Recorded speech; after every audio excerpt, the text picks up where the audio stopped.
Hey, what's up, everybody? Back with another video from Kiev. So tonight is the 14th of August, Thursday evening, which means we are one day away from the um, anticipated Trump and Putin meeting. And I wanted to talk a little bit about that, some of the things people are saying online, what some of the potential outcomes are, etc. But we'll get to that in a little bit. I want to talk about something else first because it's something that people constantly reference, and I have myself in the past without reading it. And I think a lot of people are putting out some bad information, um, and that um, creates false expectations. So I'm talking about the Budapest Memorandum. A lot of you've probably heard about this. Was signed in 1994 under President Clinton, in which the former Soviet Ukraine, newly independent Ukraine since 1991, agreed to give up their Soviet stockpiles of nuclear weapons in exchange for security assurances. And notice I said assurances, not guarantees, because in the memorandum itself, they were security assurances, not guarantees. The memorandum itself was just that, a memorandum. It wasn't a treaty, which means it wasn't binding. And usually, security guarantees are something that are associated with treaties because there is an obligation to provide military support. So the Budapest Memorandum was not a military agreement, it was a political agreement. I had a girl arguing with me tonight, and I'm just trying to explain what the Budapest Memorandum says, and she's trying to tell me that basically I'm trying to wordsmith, or the framers of the agreement were trying to wordsmith and use language that would confuse the Ukrainians, so they didn't exactly understand, which I've never heard that argument before.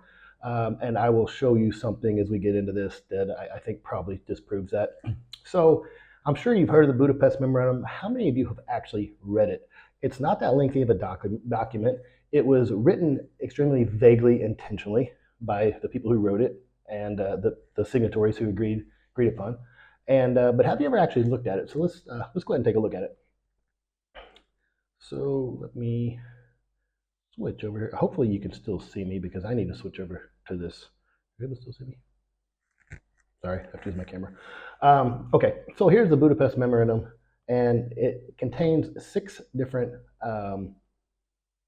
sections, 6 different articles, I think is what they call them, or appendices or whatever. So out of the 6, you can read down through this, and here it says that basically all the signatories confirm the following. So this was signed by the US, the Russian Federation, Northern Ireland, and UK. And here it says that the signatories basically will confirm the following. 1, they will reaffirm their commitment, according to the principles of the CSCE, to respect the independence and sovereignty and the existing borders of Ukraine. So that is one of their obligations, to reaffirm their commitment. The second one is they will reaffirm their obligation to refrain from the threat or use of force against the territorial integrity or political independence of Ukraine. We all know who violated that, right? No question about that. The third, they reaffirm their commitment to refrain from economic coercion designed to subordinate their own interest by the exercise of Ukraine, the rights of inherent sovereignty. The fourth is to reaffirm their commitment to seek immediate UN Security Council resolution. The fifth is to reaffirm their commitment not to use nuclear weapons against any non-nuclear state. And the fifth is to consult in the event a situation arises where a question concerns raising these commitments. So that's it. There's nothing about any military obligation or anything like that at all. Like I said, this was just a political agreement to which all parties agreed politically that they would, respect Ukraine's sovereignty. We all know how that turned out. Russia violated. But so many times I hear people refer to this and say, the U.S. Should be providing military support. It's not living up to its commitment. I think a lot of people just say that because they've heard other people say it. And honestly, in the past, I did. I said it because I heard other people say it before I ever bothered reading it. And now that I've read it, said, well, okay, it's a memorandum. It's not a treaty. Therefore, it's not binding. And it's a political agreement. It's not a military treaty. So, and then at the very bottom down here, signed in 4 copies, equal validity in 3 different languages. So it was signed in English, Russian, and Ukrainian, which is why this person told me that, I think that they were using language to confuse the Ukrainian people. No, it was signed in everybody's home language, or everybody's why can't I think of the word I'm looking for? Everybody's Redne mova, Redne mova, native language, native tongue. Good grief! It's signed everybody's native tongue. So I don't think it was done with the intention of deceive. And now I'm getting arguments such as, well, do you think Ukraine really would have, signed off on this if they didn't think? Well, I'm like, okay, I'm not trying to get into philosophicals of why this and why they. I was just trying to explain the memorandum as written does not obligate any of the signatories to use to provide military aid or come to Ukraine's aid militarily.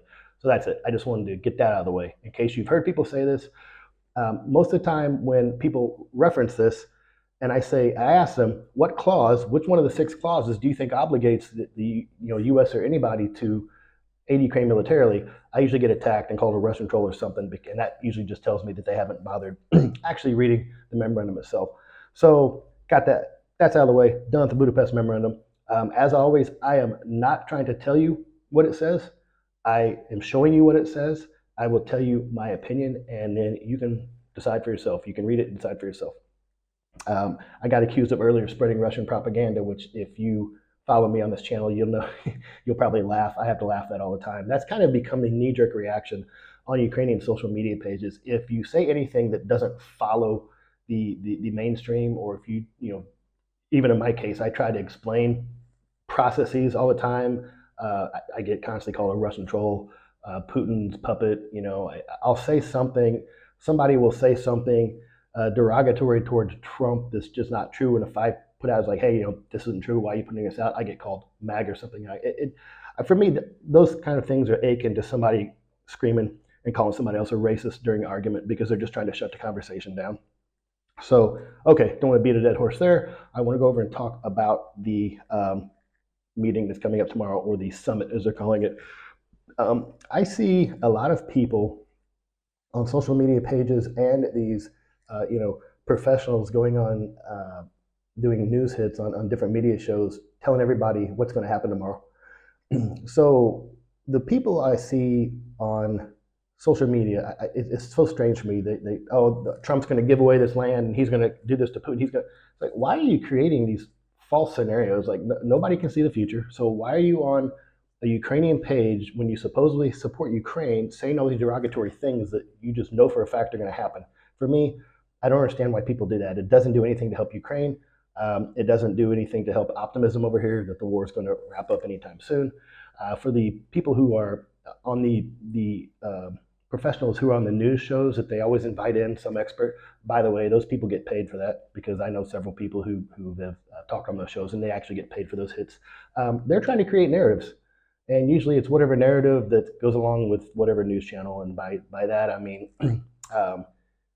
if we have a conservative network that's more Trump friendly, they'll try to push this narrative that's more friendly to Trump. If it's a liberal network, then usually they'll try to push a narrative that's less favorable towards Trump and the administration.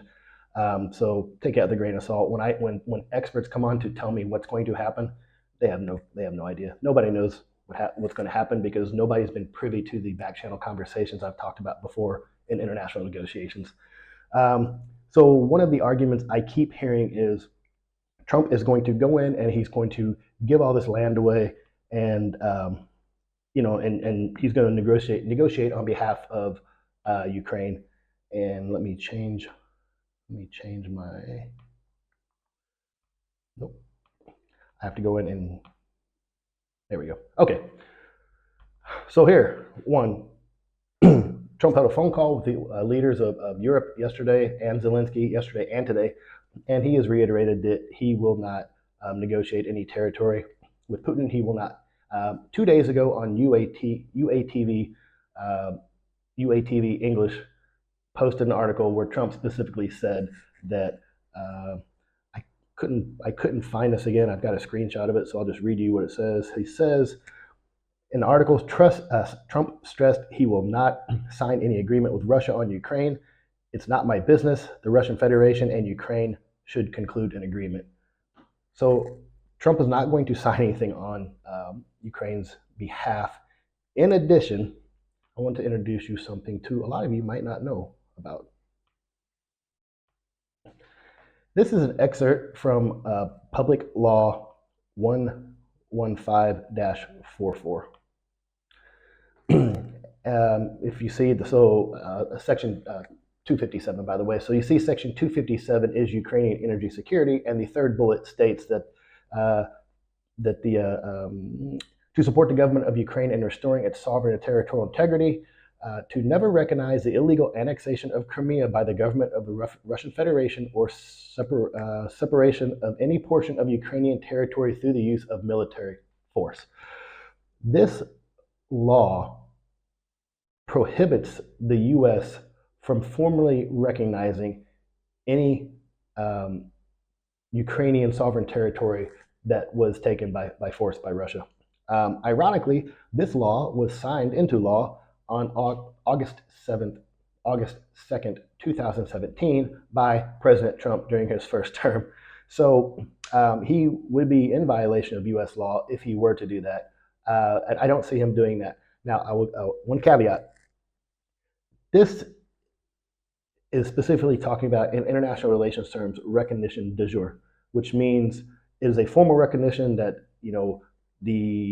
let's just say, I'm not going to go through all the different oblasts. I'll just use two. So, as an example, the formal de jure would be formal recognition by the U.S. government that Donbass and Luhansk Oblast are now official Russian territories.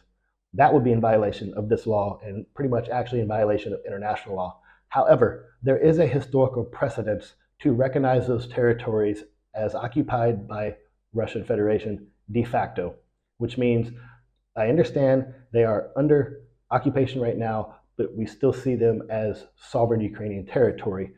I told you there's historical precedence for this. The two examples I will give you are East Germany when it was occupied by the Soviet Union, and the Baltic states when they were occupied by the Soviet Union as well. The international community recognized the occupation de facto, and in the case of both the Baltic states and Eastern Germany, as you well know, those territories were returned back and granted their sovereignty once again. So there is a way for the U.S. to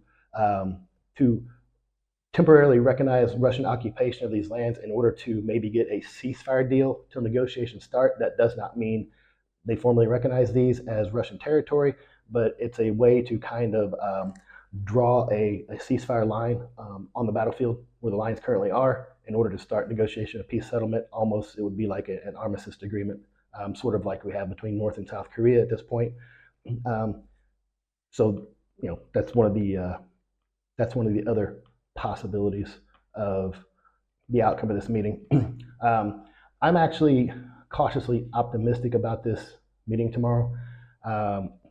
The rhetoric from Trump and the White House, now he said a couple of things here and there that are, they make you just kind of, it's like nails on a chalkboard. But overall, over the last 6 weeks or so, rhetoric coming out of the White House and the administration has kind of went 180 in full support of Ukraine, and even J.D. Vance surprisingly said that they have Ukraine's sovereignty and interest, and wants to protect Ukraine's sovereign territory.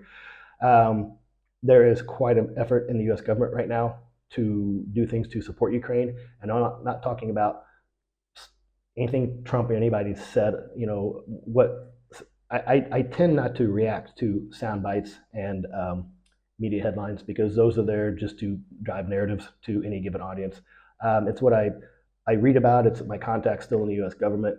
Things are going on that all things are pointing to the U.S. fully intends to support Ukraine throughout the duration of this conflict, to the strategic end state which President Trump has named of ending the conflict, which I previously spoke about in some of my other videos. So that's it. I wanted to just kind of dispel a little bit of the rumors of the Budapest Memorandum. I wanted to maybe kind of quell some fears that people think Trump's going to go in and sign away a portion of Ukrainian territory to Russia. I don't believe that's going to happen. I said I'm cautiously optimistic because I do expect something to come out of this meeting tomorrow. Whether that is overly optimistic, a 30-day ceasefire, unconditional ceasefire, or a maybe ceasefire in the air. I don't know. I do think President Trump's rhetoric and tone has hardened in regards to Putin in the last few weeks. I think this is Putin's last chance. State Department released a statement yesterday revealing that Putin is the one who asked for this meeting. I think he did so because Trump had threatened the tariffs in 50 days. He cut it back to 10, and then they came up with this meeting. So he's held off on those tariffs somewhat. He has a 50% tariff on India right now. I think 25% was as part of the trade war between India and the U.S., or tariffs war, trade war, and then an additional 25% because India is still buying Russian gas. Some people said that has no effect. However, I will tell you that not the private refineries, but the state-owned refineries in India have stopped purchasing Russian oil. So it has had some effect. Put it in context for you. India is buying approximately 30% of Russia's oil that it's exporting right now. So that will hurt the pocketbook. It will, put a little bit of a damper on Putin's war chest. So anything that the U.S. or international community at large can do to basically reduce Russia's income is good news for Ukraine and good news for everybody who just wants to see this conflict come to an end. So, like I said, I think tomorrow is Putin's last chance. I don't think he's going to be able to walk in there, sweet talk Trump, and then just say, "Oh, we plan on having some more meetings and leaving," like they did when they initiated these peace talks in Turkey, and then Putin didn't even show up, sent some low-level people, negotiated a prisoner swap, and then agreed to have some meetings. I don't think that's going to play anymore. I think it's time for Putin to either put up or shut up. And well, if I'm being blunt, I think it's time for him to shit or get off the pot at this point. The EU is ramping up, working on its 19th sanctions package. U.S. Congress comes back from recess at the beginning of September. There is that Senator Richard Blumenthal and Lindsey Graham Russian sanctions package they can put to a vote on the floor. That would be 500% secondary sanctions on countries buying Russian gas and oil like India, China, Brazil. Unfortunately, well, they changed some language in that. I was going to say it would also affect a couple of EU or NATO partners, such as I think Slovakia is still buying gas, Turkey. However, they did change some language in that bill. I'm glad, and they gave people a moratorium of sorts that even though they were buying Russian gas or oil because they haven't procured alternative sources yet, if they were also simultaneously giving military and humanitarian support to Ukraine, then they would get a moratorium. And I forget, it was like 180 days or 270 days or something like that. So they've changed a little bit of language in there to give them some wiggle room so it does not affect our coalition partners who still haven't secured secondary or alternate sources of gas or oil at this point too. So that's in the cards. Like I said, I'm cautiously optimistic. I think something is going to happen tomorrow. I think it's going to be more than we're just going to have some more meetings. I also, having experience in international relations, I also know for a fact that a meeting would not be taking place between two heads of state like this unless something was being offered. We don't know 100% what offer he sent back with Witkoff. And I don't care about language. Witkoff blundered what Putin said. I don't care about that. I'm talking about he had to offer some type of concession for Trump to have this meeting, and that's the bad part about sitting on the outside and looking in. If you're not privy to those back channel discussions, you don't know what it is. But I can tell you right now, Trump did not agree to this meeting without Russia making some type of concession. So we're probably going to hear that about that on the readout. That might manifest into some type of deal tomorrow, whether it is one of the ceasefires I talked about or something.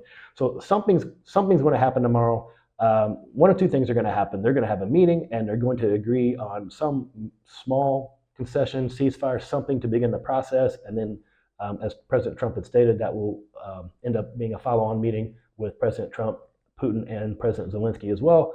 Or President Trump's going to walk in and realize that Putin is pulling his chain right off the bat. He's going to get pissed off, walk out, and hammer Russia with sanctions and tariffs, which he already said that if Putin does not make significant progress towards peace tomorrow, that there will be severe consequences. He's already said that. I fully believe it at this point because I think he told you guys before. Don't don't ever underestimate a narcissist. I think Trump is tired of messing with Putin. I think he's taken it personal at this point, and we all know how President Trump is when he takes something personal. I think his political reputation, as he sees it, is on the line. I think a lot of his close advisors are hammering that point home to him. I think he's getting a lot of pressure from inside the Republican Party and just Congress in general to do something. I think he's getting a lot of pressure from the European partners to do something, and because nobody wants to see this to continue to drag on. Oh, I'd let you guys know this too. I think it's funny because I see people. I mean, people come to Ukrainian pages, social media pages, just to badmouth Trump, not to support Ukraine, just to badmouth Trump. So you have to believe I see it all, and it's funny when people are posting now, like, do you really think Putin is scared of Trump? He's not scared of Trump. Well, I'm going to offer you this little tidbit. Since Steve Witkoff went to Russia, what was that, a week ago, 10 days ago? We have not had a major attack on Kiev. We had some drones hit the suburbs, but we have not had any major drone or missile attacks or rocket attacks in the city itself. And so that right there tells me that Putin is scared of Trump, and and that's just my opinion. So take it for what it's worth. So, all right, it is midnight. I'm going to wrap this up and post this thing and go to bed. I just wanted to put this video out before the meeting tomorrow. Like I said, to kind of clarify some things about the Budapest Memorandum, and maybe to tamper down fears that Trump is going to sign away parts of Ukraine tomorrow. So hopefully, maybe I'll do another video here in the next day or two if something really does come out about this meeting that we have to talk about, and then hopefully to be get some good news. So as always, thanks for watching. See you guys soon.